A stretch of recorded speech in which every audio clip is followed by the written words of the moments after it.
King George Medical University Lucknow Uttar Pradesh में post advertise हुई हैं आपकी, जो पैरामेडिकल पोस्ट होती हैं। और इनकी जो ऑफिशियल वेबसाइट है वहाँ से जाके आप ये जो रिक्रूटमेंट है, इन नोटिस है, इसको आप डाउनलोड कर सकते हैं। और इसको हमारे डिस्क्रिप्शन बॉक्स से भी आप लिंक मिल जाएगा, वहाँ से डाउनलोड कर सकते हैं। तो जो लास्ट डेट है एप्लीकेशन की वो है 31 दिसंबर, यानी 31 दिसंबर तक आप ये पोस्ट भर सकते हैं। और जो मोड ऑफ़ एप्लीकेशन है वो ऑनलाइन रहेगा। इनकी जो ऑफिशियल वेबसाइट है हमने पहले बता दिया, www.kgmu.org। तो यहाँ पे जाना है आपको, कोई हार्ड कॉपी नहीं भेजनी है, आपको सिर्फ ऑनलाइन ही फॉर्म भरना है, ठीक है। तो अपने पास लेकिन फॉर्म भर के उसकी जो कॉपी है, इन्होंने लिखा है कि उसको डाउनलोड करके अपने पास रख लेना है, प्रिंट करके फ्यूचर रेफरेंस के लिए, ठीक है। तो एलिजिबिलिटी क्राइटेरिया आपने चेक कर लेना है इसमें, जो भी आपका रहेगा हर एक पोस्ट के लिए। आप देखिए पोस्ट जो है, सबसे पहले टेक्निकल ऑफिसर मेडिकल परफ्यूज़न की पोस्ट है। इसमें 3 अनरिजर्व्ड है और एक ओबीसी की कैटेगरी की पोस्ट है।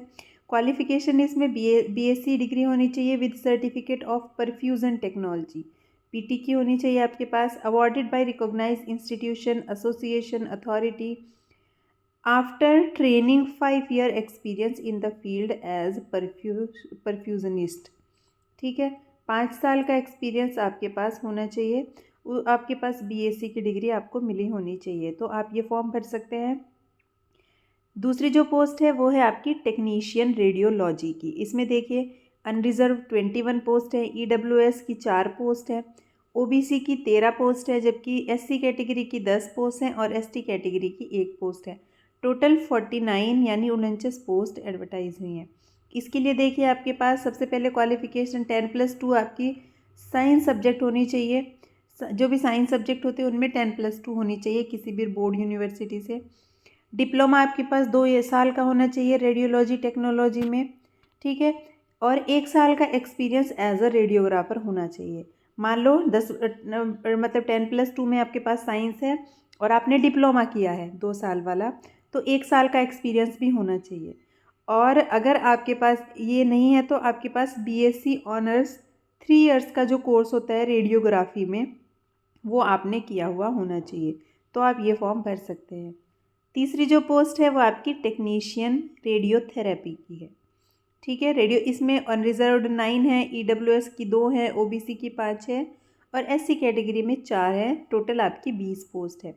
इसके लिए भी आप देखिए 10+2 साइंस होनी चाहिए, डिप्लोमा होना चाहिए 2 साल का रेडियोग्राफी टेक्नोलॉजी में और 1 साल का आपके पास एक्सपीरियंस होना चाहिए। या तो अगर ये नहीं है तो आपके पास बीएससी होनी चाहिए, 3 साल का जो कोर्स होता है बीएससी ऑनर्स रेडियोथेरेपी में, ठीक है। तो फॉर्म भर सकते हैं आप। चौथी जो पोस्ट है वो है टेक्निकल ऑफिसर ऑप्थेल्मोलॉजी, अनरिजर्व 3 है, ओबीसी 1 है, टोटल 4 पोस्ट है। इसमें आपकी कंसर्न सब्जेक्ट में आपकी बीएससी होनी चाहिए, ठीक है। यानी कि जो ऑप्थेल्मिक टेक्निक है उसमें आपकी बीएससी होनी चाहिए। फिर आपकी जो टेक्निकल ऑफिसर ईएनटी की पोस्ट निकली है, 3 अनरिजर्व है, 1 ओबीसी है, टोटल 4 पोस्ट है। इसमें जो क्वालिफिकेशन है बीएससी डिग्री होनी चाहिए in speech and hearing from a recognize institution और यूनिवर्सिटी। डिज़ायरेबल रहेगा, बीएससी होनी चाहिए और उसी के साथ क्लिनिकल एक्सपीरियंस होना चाहिए हॉस्पिटल में, ठीक है। जो आपके न्यूरोओटोलॉजी या ईएनटी में आपका क्लिनिकल एक्सपीरियंस होना चाहिए, तब ये प्रेफरेंस देंगे। मेडिकल लैब टेक्नोलॉजिस्ट, ये आपकी लैब की निकली है, लेवल 6 की ये पोस्टें हैं, ठीक है। अनरिजर्व 14 है, ईडब्ल्यूएस की 2 है, ओबीसी की 7 पोस्ट है, एससी की आपकी 6 पोस्ट है। तो टोटल 29 पोस्ट है। इनमें भी आपकी देखिए बैचलर डिग्री मांगा है, तो ज़्यादातर में आपकी बैचलर डिग्री कंसर्न सब्जेक्ट में इन्होंने मांगा है। Bachelor degree in medical laboratory technology जो आपकी होती है, मेडिकल लेबोरेटरी साइंस हो गई, इनमें दोनों में से किसी में भी आपकी डिग्री होनी चाहिए, ठीक है।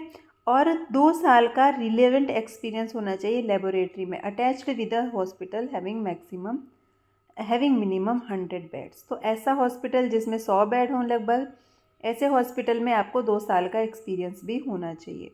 अब देखिए जूनियर मेडिकल लैब टेक्नोलॉजिस्ट की भी पोस्ट निकली है, लेवल 5 की, टोटल 7 पोस्टें हैं, अनरिजर्व 5 है, ओबीसी की 1 है और एससी की 1 है।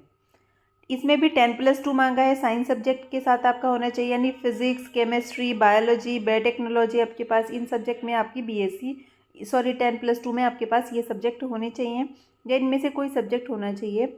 और 2 साल का रेगुलर डिप्लोमा होना चाहिए मेडिकल लेबोरेटरी टेक्नोलॉजी का आपके पास, या with 1 year relevant experience in the laboratory attached with the hospital having minimum 100 beds.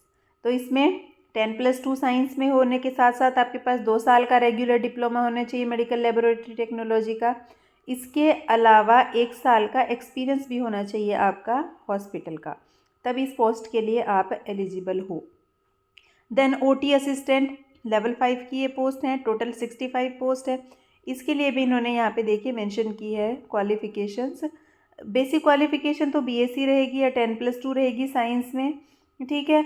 और इनका एक्सपीरियंस होना चाहिए ओटी में, आईसीयू में, सीएसएसडी में होना चाहिए, ठीक है। ये यहाँ पे इन्होंने इसमें मेंशन किया है। डिज़ायरेबल क्या रहेगा, इन जिनके पास ये फॉलोइंग एक्सपीरियंस होंगे वो डिज़ायरेबल रहेगा। तो इसको आपने एक बार देख लेना है कि कौन कौन सी क्वालिफ़िकेशन है जो मांगी गई हैं। अगेन टेक्नीशियन न्यूक्लियर मेडिसिन में आपकी 4 पोस्ट निकली है। इसमें बीएससी होनी चाहिए लाइफ साइंस में और या अदर साइंस में, प्लस 1 ईयर डिप्लोमा होना चाहिए medical radiation and isotope technique का, जो DMRIT टेक्निक है उसका 1 साल का डिप्लोमा आपके पास होना चाहिए, ठीक है। या इसी के इक्विवेलेंट अगर कोई AERB ने कोई डिप्लोमा अप्रूव किया है कि वो इसके बराबर है तो भी आप इसको फॉर्म को भर सकते हो।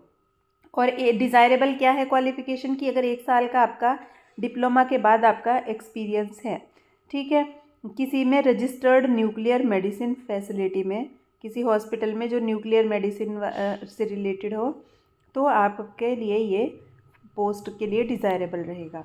फिर आपकी टेक्नीशियन GR2 डेंटल की लेवल 4 की पोस्ट निकली है। टोटल 4 पोस्ट है, 3 अनरिजर्व्ड और 1 OBC। इसके लिए आपकी 10th मांगी है, ठीक है। डिप्लोमा उसके बाद आपने किया है सर्टिफिकेट किसी भी रिकॉग्नाइज इंस्टीट्यूशन से डेंटल हाइजीन में, तो आप ये फॉर्म भर सकते हो। डेंटल मैकेनिक में किया हो तो भी भर सकते हो, या maxillofacial prosthesis and orthodontic appliances में भी अगर आपने डिप्लोमा किया है या सर्टिफिकेट कोर्स किया है तो आप ये फॉर्म भर सकते हो। अगर आप रजिस्टर्ड हो एज डेंटल हाइजीनिस्ट या dental medicine with dental council, तो ये इसमें एसेंशियल क्वालिफ़िकेशन है कि आपको रजिस्टर भी होना पड़ेगा।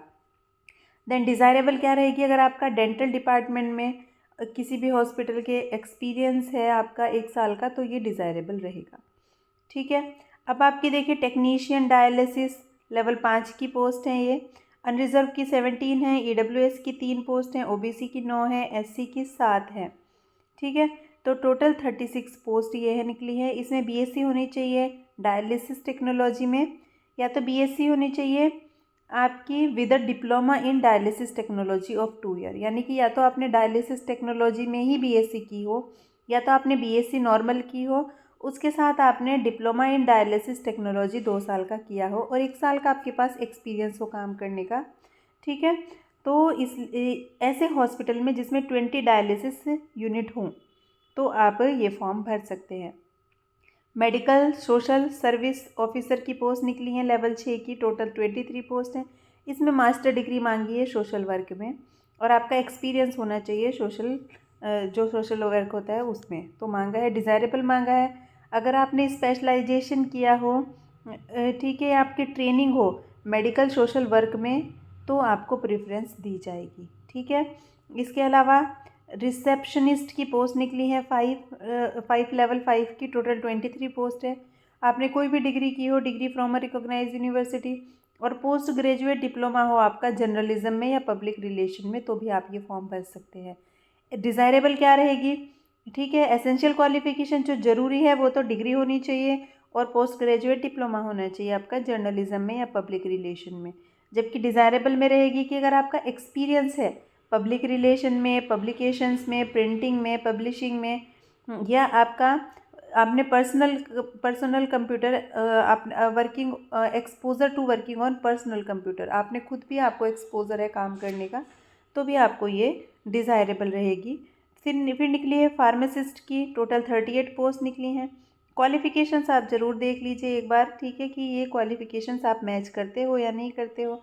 अगेन लाइब्रेरियन ग्रेड 2 6 लेवल की पोस्ट निकली हैं, इसमें 4 पोस्ट हैं। अब देखिए इसमें एक्सपीरियंस इन्होंने एसेंशियल क्वालिफ़िकेशन में तो आपने इन्होंने मांगा है बीएससी डिग्री होनी चाहिए। अगर आपके पास नॉर्मल बीएससी है तो आपके पास डिप्लोमा होना चाहिए लाइब्रेरी साइंस का। अगर आपने बीएससी ही लाइब्रेरी साइंस में की है तो भी आप ये फॉर्म भर सकते हैं। और डिज़ायरेबल क्या रहेगा, 2 साल का आपका एक्सपीरियंस हो, कंप्यूटर की नॉलेज हो और टाइपिंग स्पीड 30 वर्ड्स पर मिनट हो, ठीक है, इंग्लिश में, और 25 वर्ड्स पर मिनट हो हिंदी में, तो आपके लिए डिज़ायरेबल रहेगा। देन असिस्टेंट सिक्योरिटी ऑफिसर की पोस्ट निकली है, टोटल 11 पोस्ट निकली हैं, ठीक है। इसमें हाइट वगैरह का, चेस्ट वगैरह का मेजरमेंट दिया गया है, वो ज़रूर आप चेक कर लीजिएगा, ठीक है। ऐसे की भी 2 पोस्ट निकली हैं इसमें, ये आपको चेक कर लेना है। देन कंप्यूटर प्रोग्रामर लेवल 10 की पोस्ट निकली हैं, 7 पोस्ट है। इसमें क्वालिफ़िकेशन है आपके पास बीई बीटेक हो कंप्यूटर साइंस या कंप्यूटर इंजीनियरिंग में, और पोस्ट ग्रेजुएशन हो कंप्यूटर एप्लीकेशन में, तो आप भर सकते हो। तो बहुत सारी पोस्टें हैं, टोटल 332 पोस्टें हैं जो एडवर्टाइज हुई हैं, ठीक है। नंबर ऑफ पोस्ट घट बढ़ सकती है। अब एप्लीकेशन फ़ी एक बार देख लीजिए, जो ओबीसी अनरिजर्व और ईडब्ल्यूएस कैटेगरी के कैंडिडेट हैं 2000 तो बेसिक फ़ीस है, जीएसटी 360, टोटल हो गया आपका 2360 रुपये, यानी 2360 रुपीज़ रहेगी। एससी और एसटी कैटेगरी की 1200 एप्लीकेशन फ़ी है, 216 उस पर 18% जीएसटी लग के 1416 रुपये वो हो जाएगी। तो ये आपको एप्लीकेशन फ़ी भरनी है जो नॉन रिफंडेबल होती है, आपने एक बार भर दी तो आपको वापस नहीं मिलेगी। रिजर्वेशंस के बारे में, हॉरिजॉन्टल रिजर्वेशन के बारे में यहाँ पे सब कुछ दिया गया है, आपको चेक कर लेना है, एज़ पर रूल्स यहाँ पे दिया गया है।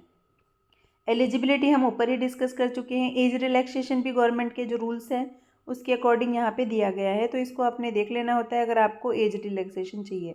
एप्लीकेशन का प्रोसेस, ऑनलाइन एप्लीकेशन भरनी है, ठीक है। आपके पास क्या क्या होने चाहिए डॉक्यूमेंट्स फॉर्म भरने से पहले जो आपको इंश्योर करने हैं, ठीक है। रीसेंट फोटोग्राफ होना चाहिए, कलर फोटोग्राफ आपके पास, जिसकी जो है मैक्सिमम फाइल साइज़ 80 KB हो। स्कैन सिग्नेचर होने चाहिए, अगेन 80 KB से कम की होनी चाहिए उसकी फ़ाइल, जो फाइल है। वैलिड ईमेल आईडी होनी चाहिए, आधार नंबर, मोबाइल नंबर, आपकी मार्कशीट को स्कैन करके आपके पास होनी चाहिए उनकी फ़ोटोग्राफ्स, 10th की, 12th की, डिप्लोमा, जो भी ग्रेजुएशन, पोस्ट ग्रेजुएशन जो भी एप्लीकेबल है, और आपकी कैटेगरी की अगर कोई सर्टिफिकेट है वो भी आपके पास होना चाहिए।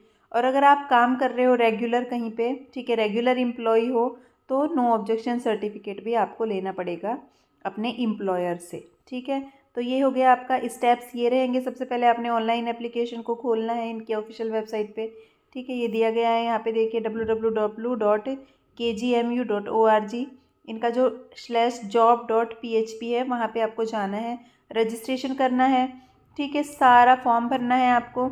वहाँ पे जो भी वो मांगते हैं रजिस्ट्रेशन के टाइम पे इन्फॉर्मेशन, उसके बाद आपकी एक आईडी बन जाएगी, पासवर्ड आप बना लोगे, फिर साइन इन करके कंप्लीट एप्लीकेशन भरना है। एप्लीकेशन में जो जो पूछा गया है उसके बाद पेमेंट करके आपको फाइनल सबमिशन कर लेना है, ठीक है। ऑनलाइन ही फॉर्म भरा जाएगा, बट इसकी जो फाइनल सबमिशन की जो कॉपी है आपकी एप्लीकेशन की, उसको प्रिंट करके अपने पास रख लेना है फ्यूचर रेफरेंसेस के लिए। अब इसके प्रोसेस क्या है आपका सिलेक्शन का, एक कॉमन रिक्रूटमेंट टेस्ट होगा सबसे पहले, 2 घंटे का, 100 मार्क्स का, ठीक है। यहाँ पे आप देखिए ये मार्क्स का कैटेगराइजेशन रहेगा कि सब्जेक्ट से कितने मार्क्स के क्वेश्चन आएंगे, इंग्लिश से, जनरल नॉलेज से, रीजनिंग से, मैथमेटिकल एप्टीट्यूड से आपके मार्क्स आएंगे, ठीक है। मिनिमम क्वालिफाइंग मार्क्स आपको लाने ज़रूरी हैं क्वालिफाई करने के लिए। मैक्सिमम तो जब आपकी इनकी वो बनाएंगे फिर ये अपनी जो मेरिट होती है उसके हिसाब से होंगे। तो ये आपका फॉर्म रहेगा। अगर आप एलिजिबल हैं किसी भी पोस्ट के लिए तो आप ये फॉर्म भर सकते हैं, ठीक है। स्कोर वगैरह के बारे में भी यहाँ पे इन्होंने मेंशन किया है कि कैसे नॉर्मलाइजेशन होगा स्कोर वगैरह का, ये आपको देख लेना है, ठीक है। तो आप ये जो आपका डिटेल एडवर्टीज़मेंट है इसको हमारा जो डिस्क्रिप्शन बॉक्स है वहाँ से आपको लिंक मिल जाएगा, वहाँ से भी आप इसको डाउनलोड कर सकते हैं।